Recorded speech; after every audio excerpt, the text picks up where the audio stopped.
polaritetin?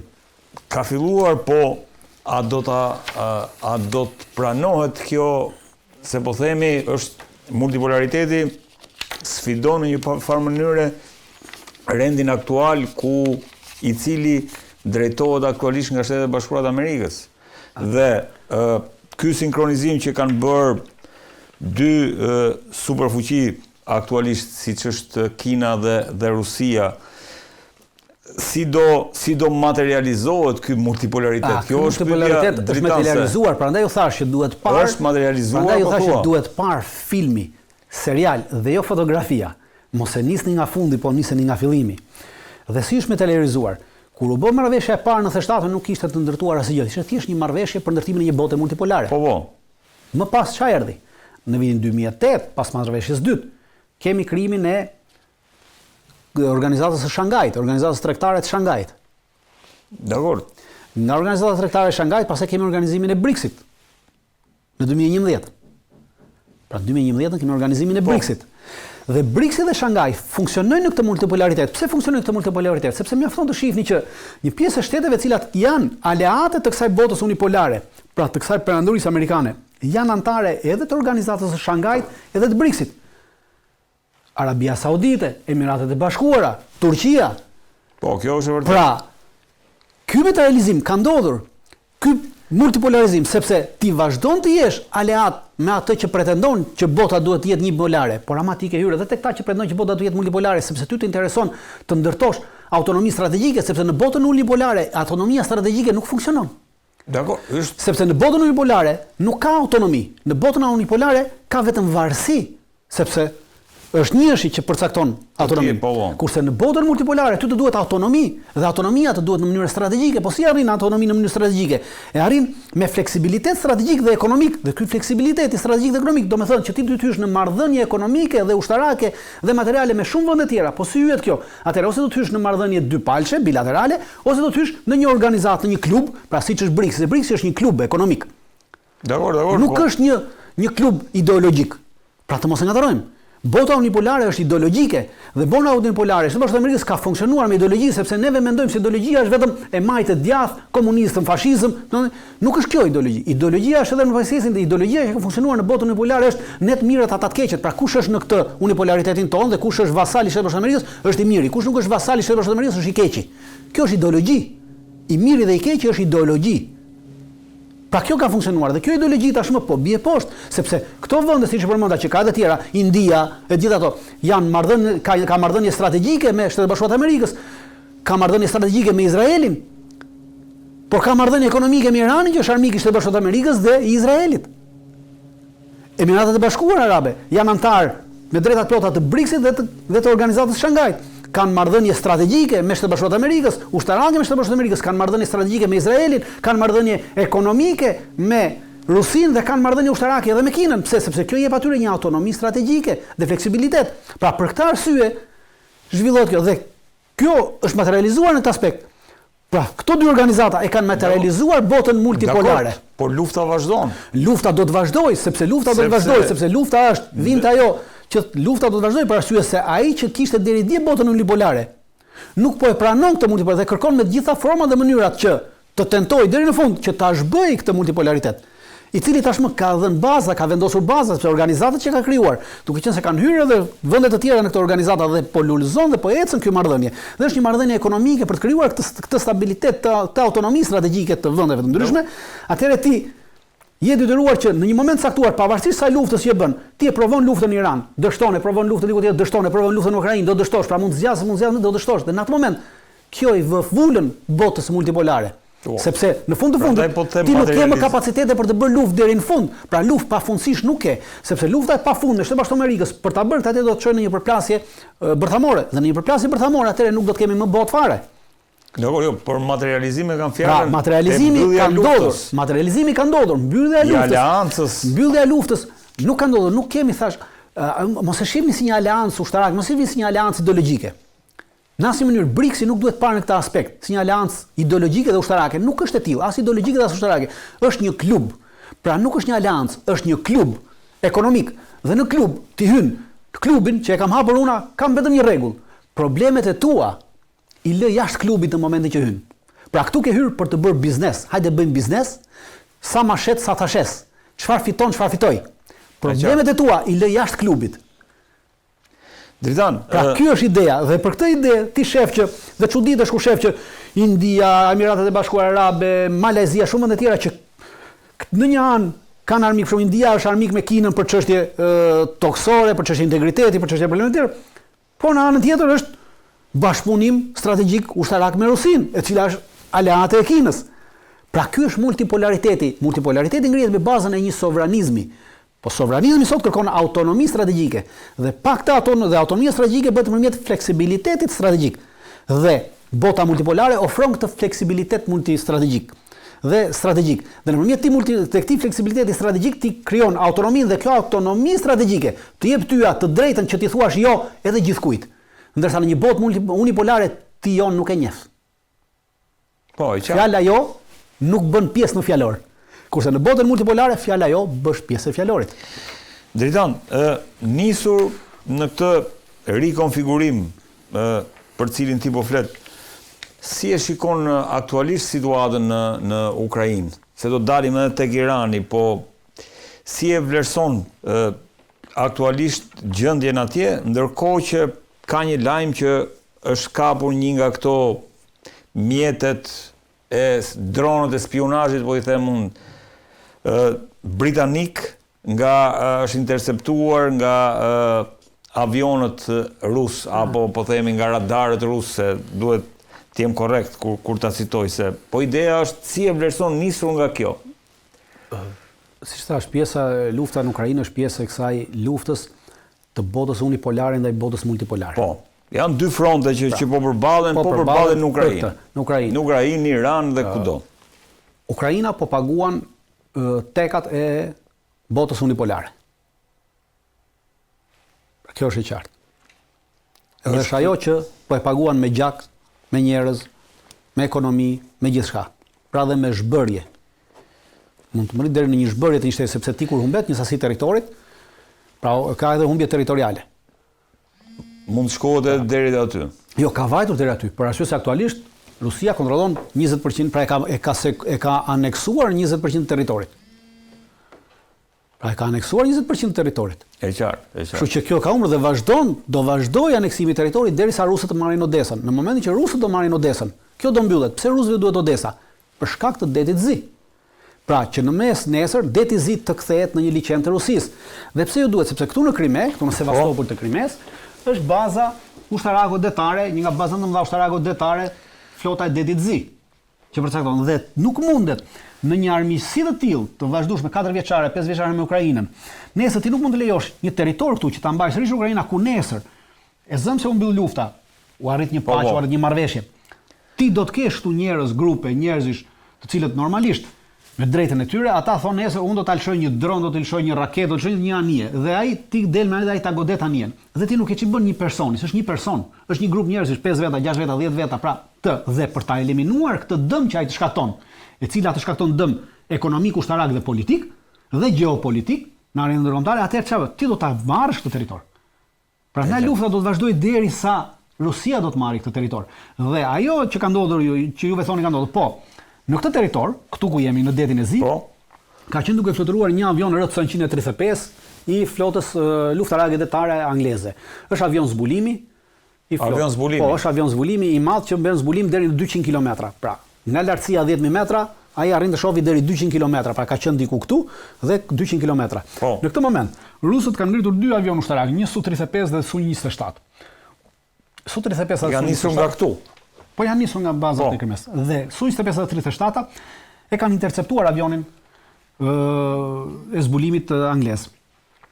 Por interceptimi i këtij avioni ka ardhur me një manovër shumë të rrezikshme dhe të qëllimshme. Pra me një objektiv të qëllimshëm. Avioni Su-27 e ka parakaluar përpara hundës të avionit anglez 6 herë, duke kaluar me 6 herë me shpejtësi në një largësi 6 metra nga hunda e avionit.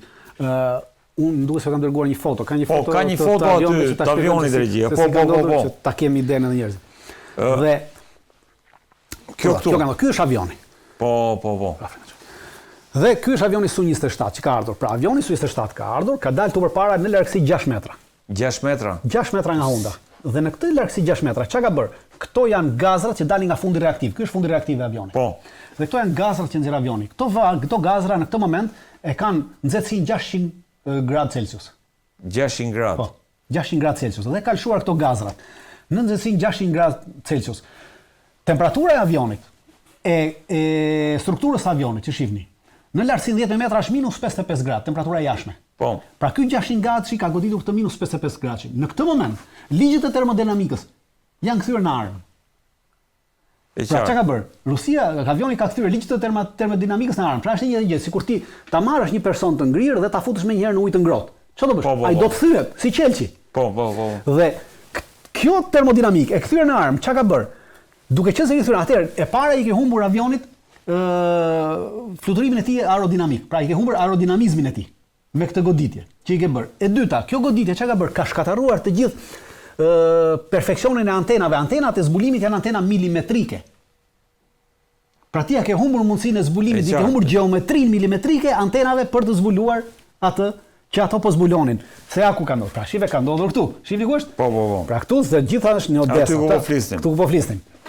Dhe në momentin që ti e bër këtë, atëherë ti ke humbur këtë eshur plus kjo sasia e madhe, duke qenë se radari kryesor i këtij avioni ndodhet këtu te undra. Në 6 metra atëherë ti i ke djegur komplet mikrochipet që ka këtu brenda, sepse është 600 gradë. 600 gradë. Dakor? E qartë. Në largësinë 6 metra. Ndërkohë që ti me rregullore e ke që kur avioni nxjerr këtë reaktivin më mbrapa, këtë zbrazja reaktive nga fundi reaktiv, ky gazi i del nga fundi reaktiv, ti duhet të rrish minimalja 50 metra larg kësaj, sepse të djeg. Pra kjo është 6 metra. Pra nga 56. Dhe 6 metra kur e mendon në ajër në 10.000 metra. 10.000 metra, 6 metra është. Po. Dhe prandaj po them që dhe në këtë moment që ka ndodhur, pra këtu kemi të bëjmë me një mision të posaçëm që quhet vrasje nëpërmjet mirëmbajtjes. Pse quhet vrasje nëpërmjet mirëmbajtjes? Dhe në aspektin taktik të aviacionit kjo quhet shkëputje taktike. Pra ndërprerje taktike. Pse quhet ndërprerje taktike? Sepse në këtë mënyrë ti e ke ndërprer taktikisht veprimin taktik të këtij avioni, sepse ky avioni gjithë operacionin e tij ka pasur për të bërë zbulim. Dhe në momentin që ti ja bën këtë, ky zbulim i ndërpritet, pra ti nuk arrin të zbulosh se çfarë po ndodh në këtë moment këtu, e para, e dyta, pra ky është ndërprerje taktike e zbulimit, pra një veprim taktik quhet ndërprerje taktike. Dhe e dyta, ç'a bën? Vrasjen nëpërmjet maintenancës, nëpërmjet mirëmbajtjes. Pse? Sepse tashmë duke qenë se ti i ke shkaktuar probleme strukturore avionit, sepse ka probleme atëherë për këto probleme strukturore, avioni duhet të kalojë të paktën 6 javë në mirëmbajtje. Por do të thotë që për 6 javë ky avion nuk do të fluturojë më dhe ti nuk do të dish se çfarë do bëhet në këtë terren. Del jashtoje, po. Pra del jashtoje. Plus e dyta, 6 javësh për një avion normal, por do të kemi parasysh që ky avioni është 60 vjeçar. E qartë. Pra dëmi që ti i shkakton armikut në këtë moment dhe është zgjedhur në këtë mënyrë, sepse në këtë mënyrë ti e justifikon nëpërmjet shprehjes që është quhet tejkalim i gabuar. Dhe kaq e mbyll. Pra, është një veprim taktik, është një goditje, në realitet është një goditje taktike pa armë, por duke kthyer ligjet e termodinamikës në armë.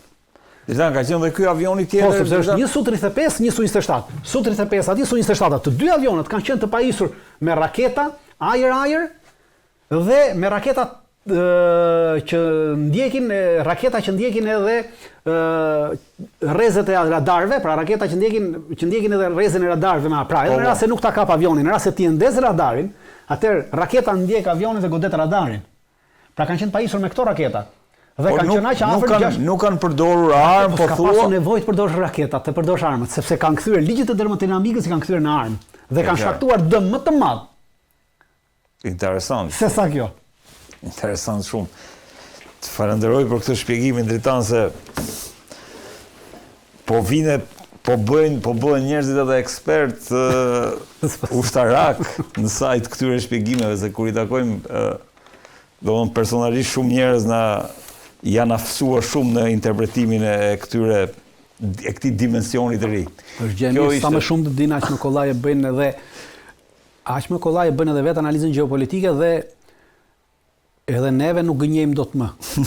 Sepse jo se gënjejmë, po që nuk atëherë çdo e dallojnë shumë shpejt gënjeshtrën në televizion kur e shohin. Jo, i ndjekin. Ndërkohë, Dritan, ajo që folëm herën e fundit që lidhej me stërvitjen që po bëhej, kanë dalë disa video, regjia duhet i kem, ku për herë të parë, domethënë i kemi stërvitjen që është bërë trident, po i them unë. Kemi me avion, me nëndetëse, apo jo, edhe me ato 200, me ato lëshuesit. Shtratët e lëshimit. To besoj janë pamje të... Ta avionëve Tu-95, është avion... Të janë avionët bombardues strategjik. Bombardues strategjik, Tu-95. Dhe nëpërmjet këtyre është bërë. Po, edhe ta kanë marrë pjesë, po. Po, këto janë disa nga pamjet. Si e vlerësove këtë... Ndërkohë do të shikojmë edhe pamjet tjera, besoj, të nëndetëseve njëkohësisht. Si vlerësove... Do të kemi një parasysh që kjo stërvitje është bërë për të çuar një mesazh në Evropë, dhe mesazhin e çoi. Mesazhin kryesor... Dritan kanë me lëshues? Po, kjo është raketa, si shohet. Nga toka, Po, raketa nga toka. Kjo është raketa balistike që nga këtu mund niset një raketë bërthamore, një interkontinentale balistike. Po. Mesazhi ka qenë për NATO-n, për NATO-n evropiane, për arsye se nëse keni mbani mend, para disa emisionesh kemi folur për ta dronët Ukrainas që hynin në territorin e vendeve balltike dhe godisin Rusin. Aktualisht kjo stërvitje është bërë gjitha në kufit e vendeve balltike. Pra kjo stërvitje është bërë në kufit e vendeve balltike. Dhe ka qenë si përgjigje ndaj asaj neglizhencës së deterrencës që ka dashur të paraqesë Rusia. Pra Rusia ka kohë që flet me vijat kuqe, ato janë çështje deterrence, parandalimi. NATO evropiane nuk i ka marrë parasysh to vijat kuqe. Dhe ka lejuar, dhe më së fundi lejoi edhe dronet. Dhe tashmë kur këta bën të stërvitje madhore këtu. Aktore çka kemi? Kemi një deklaratë të Ministrisë së Mbrojtjes të Letonisë, e cila thot nuk do të lejoj më dronet ukrainase që të qarkullojnë në territorin tonë për të hyrë dhe për të goditur në territorin rus. Dhe dje, për herë të parë, ka hyrë një dron rus në territorin e Estonisë, ka ardhur nga territori Letonisë, dhe është ngritur një avion F-16 rumun, i cili ndodhet në bazat estoneze, për ruajtjen e hapësirës ajrore estoneze, dhe e ka zgjësuar dronin Ukrainas. Pra, për herë të parë NATO ka reaguar, duke zgjësuar një dron Ukrainas i nisur për të goditur në Rusi. Pra, kjo stërvitje e ka dhënë mesazhin dhe NATO e ka marrë mesazhin. Pavarësisht deklaratave zyrtare, deklaratat pastaj që shihni të rrutës së deklarata që nuk kanë vlerë. Veprimi është ai që ka vlerë në gjeopolitik. Jo deklarata. Dhe veprimi ka ndodhur. Avion F-16 rumun i NATO-s i ndodhur në bazën e Estonisë, i cili është me detyrë për mbrojtje të hapësirës ajrore të vendeve të NATO-s, të vendeve balltike të NATO-s, është ngritur dje dhe ka rrëzuar një dron Ukrainas i cili po fluturonte në territorin e vendeve balltike me drejtim rusin. Hera e parë në 5 vite që NATO rrëzon një dron Ukrainas. Vetë NATO. Për shkak se ishte bërë problem. Pikërisht. Pra, kjo stërvitje e dha mesazhin. Veprimi tregoi që mesazhin e morëm. Retorika pastaj normalisht është diçka tjetër. Retorika ka të bëjë me situatën e brendshme. Ndërkohë, Dritan, shkojmë pak tek Irani, se si e shikon situatën, bëhet fjalë që po diskutohet që do ketë edhe një raund tjetër sulmesh, madje Trump anuloi diçka shumë të rëndësishme për shkak të Iranit, flitet edhe për një mundësi dagorësie, për një plan të ri armëpushimi. Si e vlerëson aktualisht situatën? Sulmet, ajo që më bëri përshtypje ishte që nëse do ketë sulme, ato do të nisen tashmë nga Iraku. Shiko, duhet kemi një gjë parasysh. Të gjithë njerëzit që janë interesuar për këtë edhe për gjeopolitikën, gjë e parë që duhet bëjnë për të parë, kjo nuk do thotë që është 100% e sigurt, po të paktën 78% është e sigurt. Në momentin që duan të shohin a do të ketë sulme apo jo, a do të ketë lufta, a mundësia për të pasur goditje, të hynë në Google në një faqe që thuhet Flight Radar 24. Pra shkruajnë Flight Radar 24. Atje hynë, dhe atje kur të hynë, atje u del harta e botës me avionët që fluturojnë. Dhe këta hartë të botës tash vendosin me gishta me duar dhe ta çojnë drejtim Iranit. Në momentin që do të çojnë drejtim Iranit, kjo hartë e botës do i tregoj se si lëvizin avionët. Dhe për shembull në këtë moment që po flasim bashkë, urdhoni kjo hartë e botës tu, nëse kamera mund ta marrë afër, tregon që gjithë hapësira ajrore e Iranit rreth është bosh, pra avionët po e shmangin Iranin. Po. Fakti që avionët e shmangin Iranin do të thotë që pritet nga ora në orë ose nga një sulm. Kjo nuk do të thotë që është 100% e sigurt që sulmi do fillojë. Por që sinjali. Por ama sinjali është dhënë që shiko se mund të ketë një sulm. Pra, gjë e parë që ta shohin. E shohin këtë dhe e dinë dhe mund të presin pra. Të shohin diçka që aktualisht po thua aktualisht nuk ka asnjë avion civil që fluturon mbi hapësirën ajrore të Iranit. Dhe mbi gjysmën e hapësirës ajrore të Irakut. Pra do të shohësh deri ku është ky ndalim fluturimi. Pra aktualisht mbi Iran, mbi gjithë hapësirën të Iranit, është Iraku. Të Iranit, mbi gjithë hapësirën ajrore të Iranit dhe deri këtu në gjysmën të Irakut nuk ka aktualisht avion që fluturojnë. E qartë. Avion civil. Pra kjo do të thotë që mund të ketë një sulm. Jo 100% të sigurt, po mund të ketë një sulm. Pra, kjo është ideja që do të krijojnë njerëzit. E shohin aty dhe për çdo ditë, dikush ish interesuar, do ketë as do ketë luftë, hap edhe shef. Fluturoj apo nuk fluturoj? Live, është live, ajo shef live direkt, ndonjë. E qartë. Çdo moment. Në rast se do të ketë një sulm, aktualisht Arabia Saudite ka vendosur që të mos e lejojë hapësirën e saj ajrore për të përdorur në Shtetet Bashkuara të Amerikës për të sulmuar Iranin. Pse? Arsyeja është fetare. Pra fillon haxhi me datë 24. Kështu që Arabia fillon haxhi me datë 24. Arabisi duhet hapësira e saj ajrore sepse do vinë do ikin haxhilerët. Dhe në rast se haxhilerët nuk vinë dhe nuk ikin, atëherë kjo do të nxjiste një problem të madh në gjithë botën arabe, sepse gjithë arabët në këtë moment atëherë do ta merrnin Amerikën përgjegjëse dhe Arabinë Saudite përgjegjëse që po ndërpret haxhin për të sulmuar një vend musliman. Po. Pra, dhe Arabia Saudite nuk dëshiron të hyjë në këtë. Dhe ja kanë ndalur Amerikës përdorimin e hapësirës ajrore dhe Shtetet Bashkuara të Amerikës atëherë mbetet të përdorin hapësirën ajrore të këtyre vendeve me atë hartën tjetër. Po, hartën tjetër që ishim regjia. Dhe mbetet të përdorin këtë hapësirë ajrore. Iraku, Siria, Jordania. Pra kjo është hapësira ajrore që ata do të përdorin. Përdorimi vetëm kësaj hapësire ajrore. Unë mendoj që ushtria amerikane nuk do pranojë që të bëhet sulmi në këtë kufizim të kësaj hapësire ajrore. Sepse në rast se bëhet këtë kufizim të kësaj hapësire ajrore, duhet që të gjithë avionët të funksionojnë në këtë hapësirë ajrore. Edhe avionët e mbushjes, edhe avionët e goditjes, edhe raketat kalojnë në këtë gjë, pra ti